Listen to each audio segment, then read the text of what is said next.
Chinese alphabet is called Pinyin. They can be separated into two groups, initials, which in the English alphabet would be the consonants, and finals, which would be a combination of vowels and vowel plus consonants.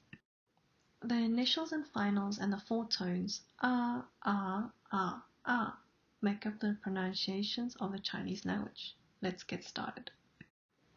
There are three things to remember about the 21 initials. 1. It is always at the beginning. 2. It cannot exist by itself. And 3. It only consists of consonants.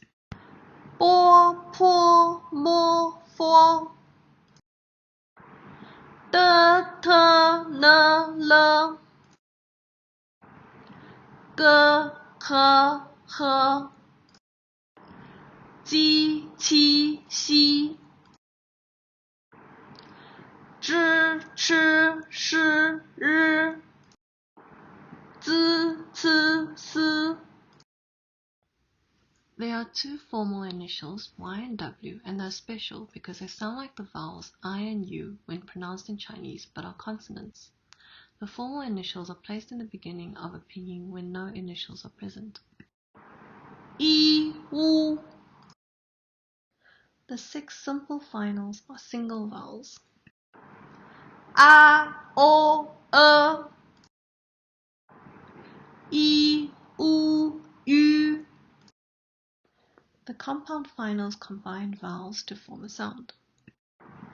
I, A, L, O. Ya, ye. Wa, wo. Yue. Yao, yo, wai, wei. The nasal finals combine vowels with a nasal consonant N or NG. An, in, yun. Yen, yuan, wan, wen. Ang, ong, in. Yang, yong, wang, weng.